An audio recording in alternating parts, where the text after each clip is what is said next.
Say what you will about Hitler, but from the point of view of political strategy, his achievements are impressive. In just 5 years, he took the NSDAP from being an irrelevant political faction to the by far biggest party in the German Reich.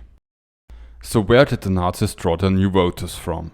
We can answer this question by looking at the swing voters in each election who decided to abandon their previous political affiliation.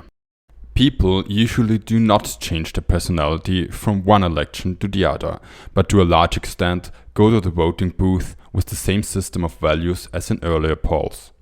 Therefore, we can expect the swing voter to see similarities between the new party and the party he left. Analyzing the swing vote allows us to identify ideological intersections between the parties. Thereby, we might find a hint at the ideological reasons why people chose to vote for the Nazis.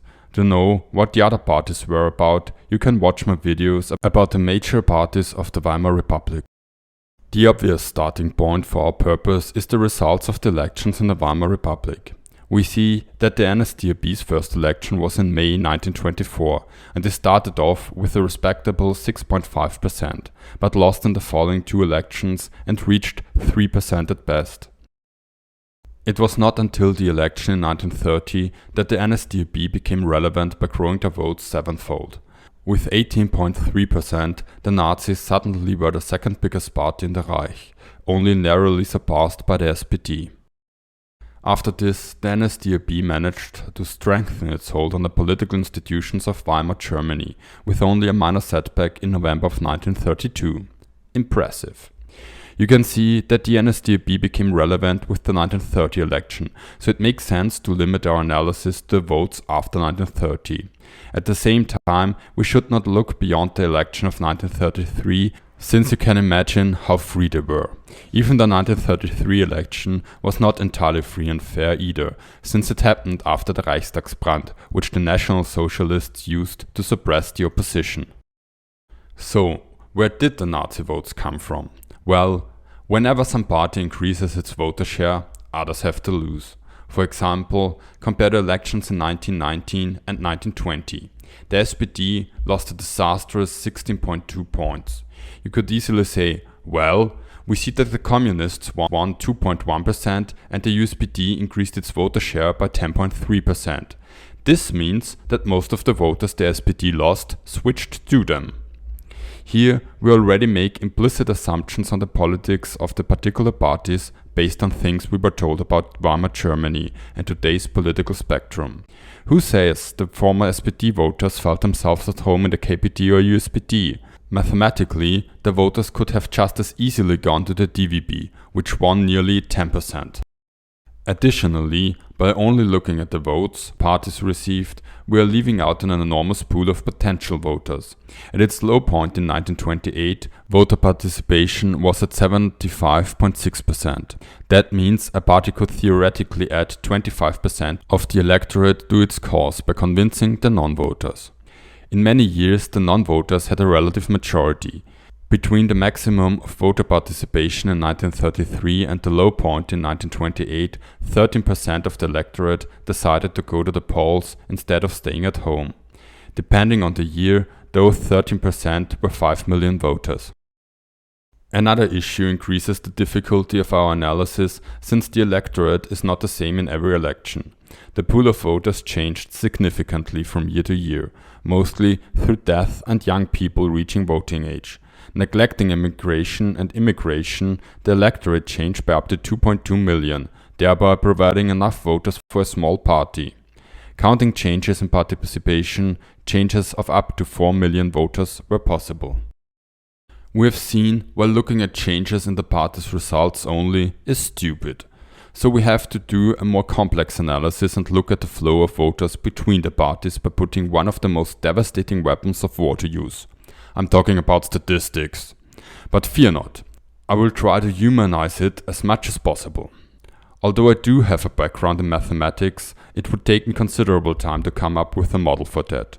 Luckily, a German scholar named Falter did an extensive analysis on this topic. My thanks go to him.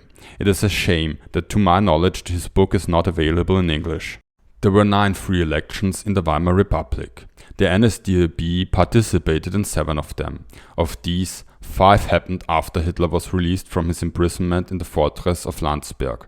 Therefore, I will sum up the elections until 1928, otherwise you would see too similar pictures and might get bored. In its first election in May 1924, the NSDAP started off with 6.5%, which was not too bad. However, in December of 1924, they halved. In 1928, they lost further and reached a low point of 2.6% of the vote.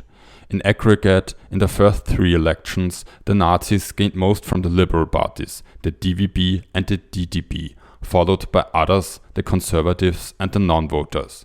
We should mention at this point that all of these numbers are rough estimates and only give an idea of the order of magnitude and could be off by tens, in later years even hundreds of thousands. In 1930, Hitler's party experienced an explosion. Nearly 1.5 million non-voters returned to the ballot boxes and cast a vote for the National Socialists. 1.4 million votes came from the Nationalists and 1.1 from the Liberals, while 800,000 ballots came from the earlier SPD voters. This immense growth had the positive effect that the next year the NSDAP experienced an influx of new members, allowing them to build their organization in regions where they had not existed previously.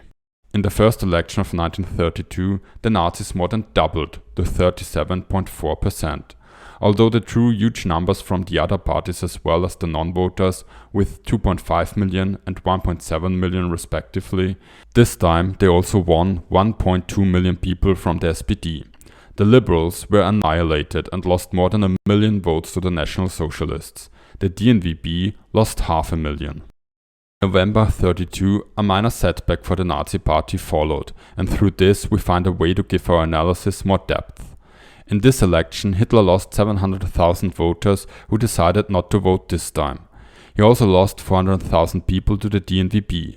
The losses to the other parties were 200,000 or below. However, a voter exchange is not a one-way street. In November of 1932, the National Socialists lost 200,000 votes to the SPD on net. But this number only came about because they lost 700,000 voters while also winning 500,000. This means while the net exchange was only 200,000 votes, the intersection of voters in this election was a whopping 1.2 million. From the January 1932 election onwards, this different point of view becomes important. In the November 1932 election, the NSDAP's intersection to the other parties looks as follows. First was the SPD, who exchanged 1.2 million voters with the Nazis. On second place is the non-party of the non-voters, with 0.9 million. Third come the Christian Conservative Zentrum and BVB with 0.9 million.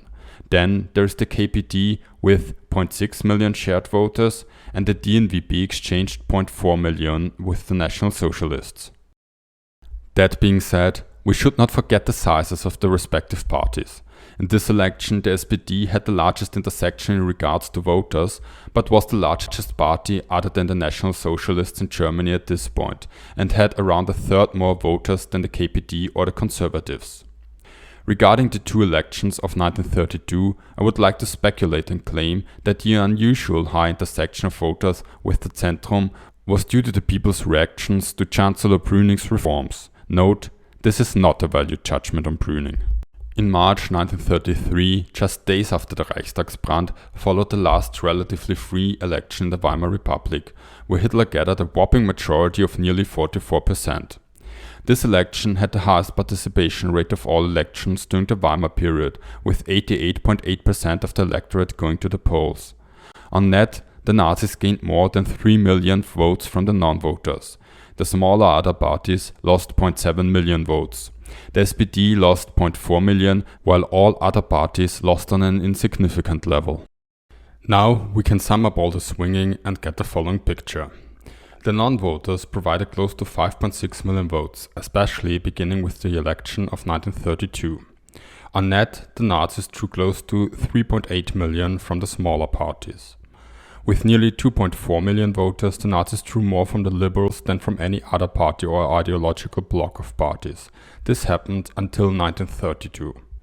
The SPD followed close, with 2.2 million swing voters to the advantage of the National Socialists, especially starting with the elections in 1932. It should be noted here that they had a much larger voting base compared to the other parties. Then came the DNVB with up to 1.7 million. They had a lively exchange of voters with the NSDAP throughout most elections. Falter found indications and theorizes that when the DNVB lost voters after 1924, they first went to smaller parties or became non-voters and then joined the NSDAP in 1930 and later. However, in contrast to other parties, the nationalists managed to stop the losses to the NSDAP at some point in the first election of 1932. The Nazis gained some voters from them, but lost them in the next election. The Christian Conservative lost only 0.7 voters, and the KPD 200,000. All of this does not take into account changes in the electorate. We can also sum up the losses and gains. Although this approach is useful when applied to a single election, in this case we have to remember that this includes double counts when summed up over the years. A voter could switch to the Nazis from the DNVB and return in the next election. With this method, we would count him twice. Here we get the following results. Close to 8.5 million voters either left the Nazis for the non-voters or were non-voters turned Nazis, counted over all elections. We can count 5.1 million voters switching between the Nazis and the DNVB, 5.1 million with the SPD, 4.9 million with all smaller parties, 3.9 million with the Liberals, 3.3 million with the Christian Conservative, and 2.3 million with the KPD. In order to provide complete transparency, I have to mention the following problem. Take the example of 1933. According to Falter's original numbers, 6% of the Nazi voters in 1933 were liberals from November 1932. This would mean that on net they would lose 900,000 voters to the Nazis. The problem is that in the last election they had only 1 million votes.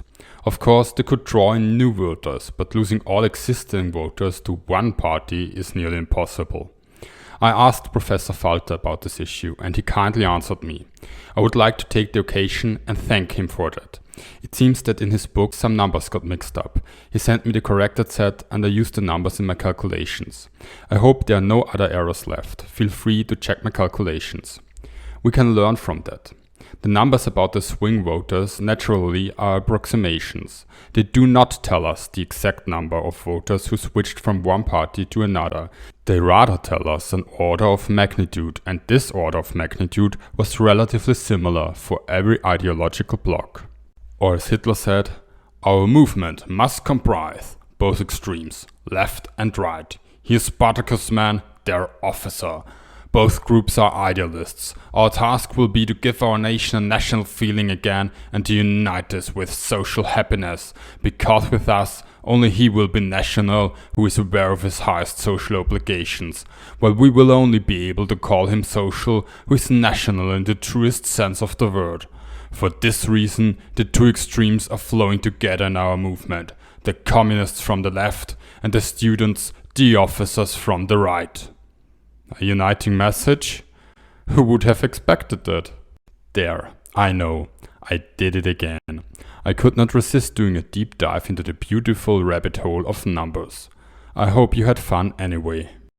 What can we learn from all these beautiful statistics? Well, there are many attempts to try and explain the rise of the Nazi Party. Personally, I see democracy as a system where people try to forge alliances to push through their respective interests. From this perspective, we can learn something about the Nazi coalition. When I look at the parties from which the Nazis drew the most, I get a very specific idea. What is a non-voter? Someone who finds no party that seems to represent him. Which kind of voters are usually summed up under others? People who can only build very small and impotent alliances. What were the liberals, the DDP and DVB from 1928 onwards? Small parties close to being counted as others. These are the three groups from which the NSDAP pulled the most on net. What do they have in common? My answer is, they were alliances without any power. The non-voters were not addressed by any party. Others were too small to wield any power, and the Liberals may just have been big enough to support other interest groups in the coalition without being able to push through their own agenda. Maybe the voters of the smaller parties hoped to build a new coalition through the NSDAP, instead of wasting their vote. This is the only thing I'm willing to say on the motivation on the voters for now. For further guesses, we do not have enough data yet. In this analysis, we only looked at the Nazi swing voters. This does not tell us anything about the voters' motivations, we only know that Hitler found a pool of voters who were unable to build their own coalition. He provided them with an alternative. Using this basis, he forged a new coalition, a coalition which drew from nearly all parties with the possible exception of the conservative Zentrum. So the question is twofold. Was there something that all those parties had in common? Or was there something completely new, something the other parties had neglected but was extremely important to the average voter? The obvious answer would be nationalism, but I find this not very convincing. As you can see in my series on the parties of Weimar, almost all parties were hard nationalists, except for the socialists who were hard internationalists. But be not afraid. I can provide more information on the Nazi voters. We can learn more about them by looking at the socio-economic background of the electorate. We'll meet again soon and find out more about the winning coalition of the National Socialists. Until then, stay critical, stay curious, stay free,